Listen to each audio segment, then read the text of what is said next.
There's a moment in every developing connection where emotions start to intensify. And with that, the fear of losing the person starts to creep in. It's natural. You meet someone who feels different, who lights something up in you, and suddenly the stakes feel higher. You begin to care.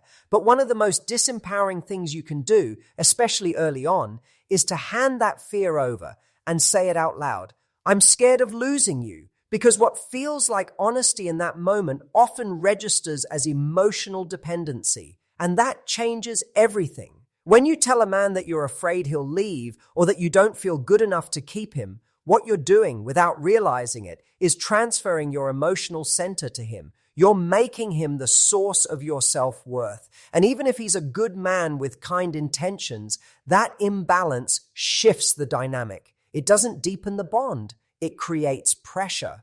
It puts him in the position of needing to reassure, to fix, to hold the emotional weight that you haven't yet learned to hold for yourself.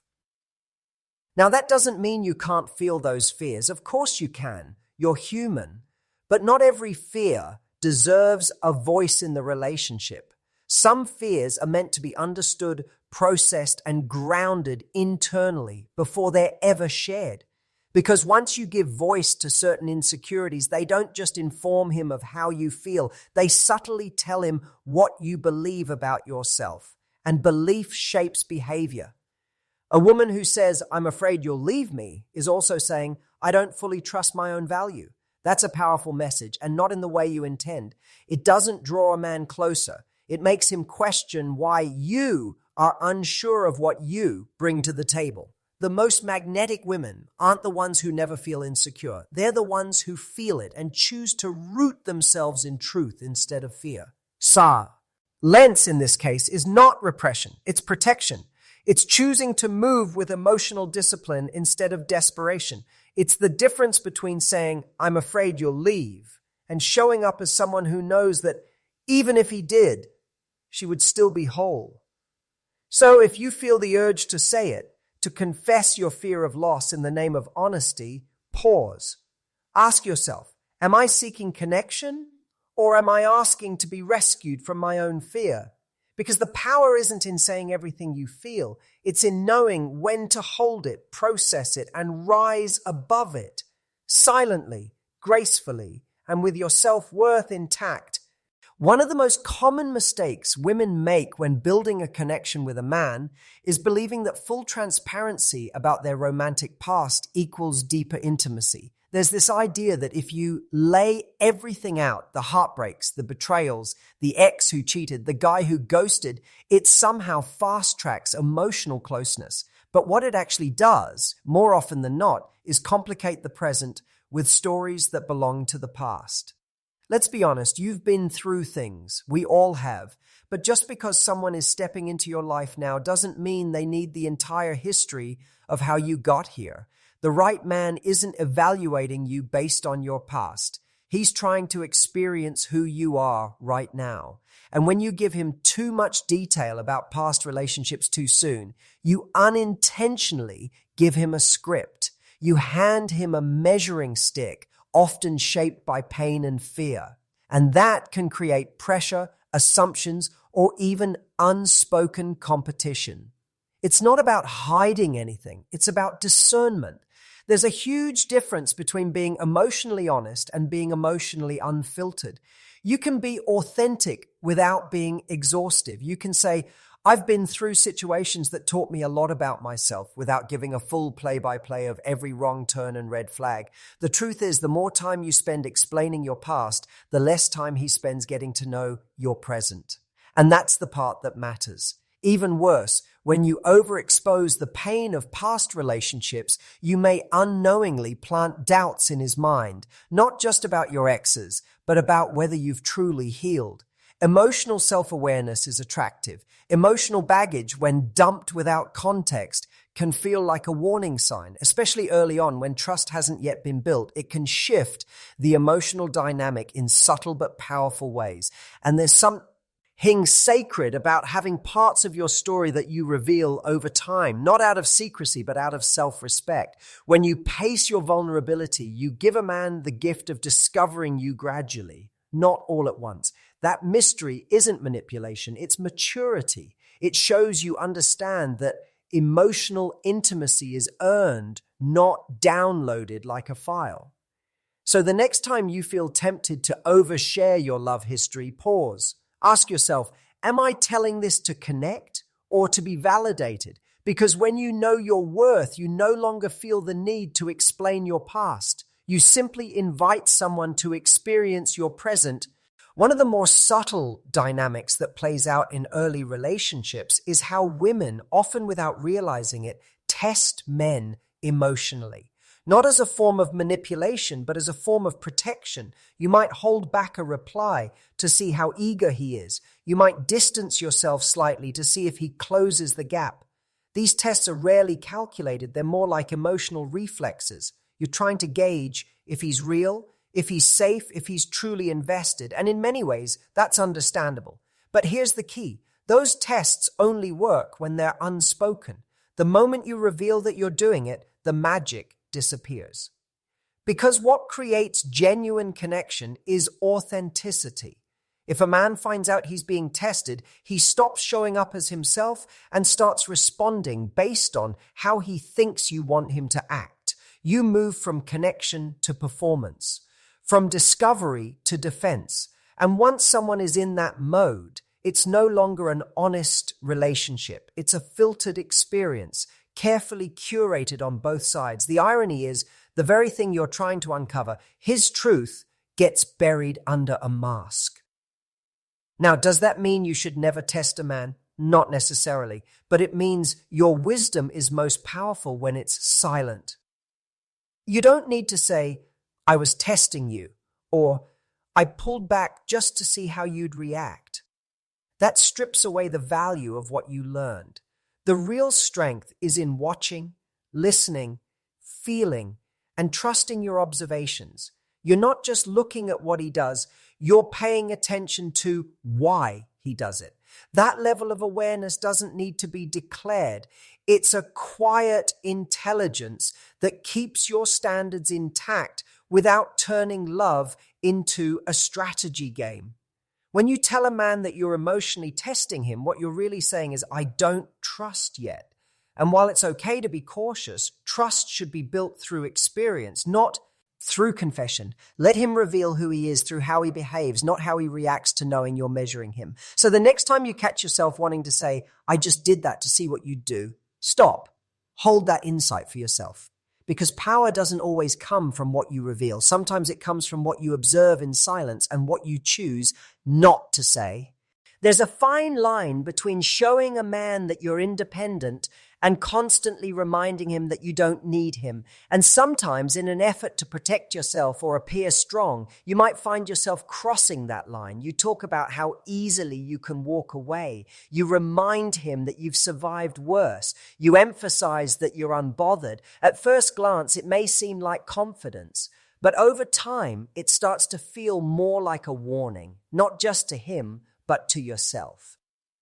Now, let's be clear. Your independence is powerful. Your ability to walk away from anything that doesn't serve you is essential. But when that becomes your headline, when you're always signaling how replaceable he is, you start building walls instead of boundaries. And the difference is important. Boundaries are about self-respect. Walls are about fear. And when you keep leading with your emotional exit plan, what you're really saying is, I don't fully trust you to hold space for me. The paradox here is that truly strong women don't need to constantly declare their strength. It's felt in how they move. It's visible in how they hold their standards. It's undeniable in how they respond, not react, to conflict. If you have to keep saying, I don't need you, then part of you is still trying to convince yourself that it's true. Real confidence doesn't threaten to leave. It simply walks when necessary and without fanfare. And here's what most people don't realize. Men feel safest, not when you pretend you don't need anyone, but when your strength is balanced with emotional availability. A healthy man doesn't want to dominate you or fix you. He wants to partner with you. And that partnership only works when he feels like his presence adds value, not just in the physical, but in the emotional space as well. When you repeatedly assert your detachment, you strip the relationship of the space where emotional intimacy can grow. You make it transactional, and eventually he'll stop offering depth, not because he lacks it, but because you've made it clear you don't need it. So the next time you're tempted to remind someone how replaceable they are, ask yourself, are you speaking from power or from protection? Because the deepest kind of strength doesn't announce that it can walk away. It simply knows that it can and chooses to stay only when staying is truly worth it. In today's world, it's more common than ever for women to be well-read, emotionally intelligent, and highly aware of the way men think and behave. You've watched the videos, read the books, followed the relationship experts, and you've probably developed a solid understanding of male psychology. That's a good thing. But here's where it gets tricky. The moment you tell a man that you know how guys think, or that you've figured out his emotional patterns before he even expresses them, you risk shifting from connection to control. When a man feels like he's being studied or analyzed instead of felt, something breaks. It's not that he's intimidated by your knowledge, it's that he no longer feels emotionally safe. He begins to question whether you're connecting with him as a person or simply running him through a mental checklist of masculine behavior. It's like being on a date and realizing halfway through that the person sitting across from you has already pre-written your script. That kills spontaneity, it kills presence, and more importantly, it kills vulnerability. What creates genuine intimacy isn't mastery over psychology, it's emotional mystery. That doesn't mean playing games. It means holding back the impulse to prove that you understand everything. When you act like you've already decoded his every move, you rob the relationship of one of its most powerful elements, discovery. A man wants to feel seen, not dissected. He wants to open up in his own time, in his own way, not feel like his emotional patterns have already been mapped out. So even if you know why he's pulling away or what he's signaling when he goes quiet, resist the urge to say, I've read about this, or I know what you're doing. Let him show you who he is, not because you've predicted it, but because he wants to. That space for him to unfold naturally is what builds trust. It tells him that he's not being managed, he's being met. Use your emotional intelligence to make wise choices, not to control outcomes. Let your understanding of relationships guide your standards, not your conversations. You don't need to advertise your knowledge to validate your worth. Your calm, your clarity, and your ability to listen are proof enough. Because real connection isn't built on how much you know, it's built on how well you allow someone to be known. There's a sacred space every woman holds, a space where she talks to her closest friends, her sisters, her confidants. In that space, she vents, she processes, she dissects every text, every shift in energy, every confusing moment. And that space is not only necessary, it's healthy.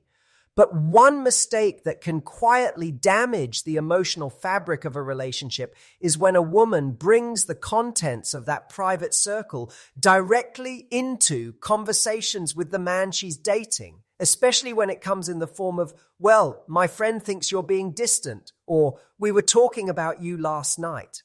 On the surface, it might seem innocent, even transparent. But what it actually does is blur emotional boundaries and bring outside voices into a connection that's still being built.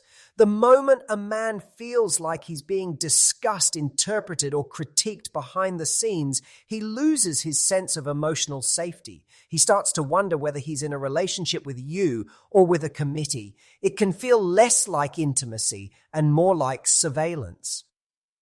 What most people don't realize is that part of what builds trust in a relationship is exclusivity of emotional experience.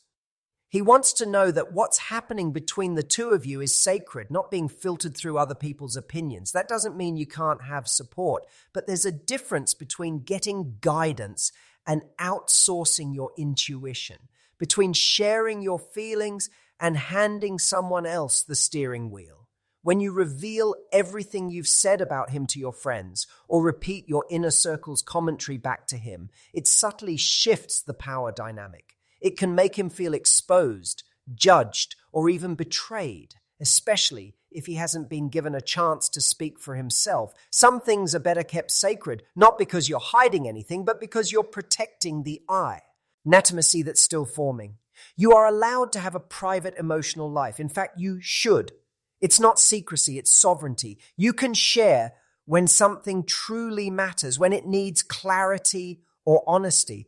But constantly relaying every opinion and dissected conversation doesn't deepen connection, it dilutes it. So the next time you're tempted to tell him everything your friend said about him, pause. Not every thought deserves to be spoken, and not every reflection needs to be shared. Sometimes the strongest foundation for love is built in silence, in the trust that some spaces remain just yours.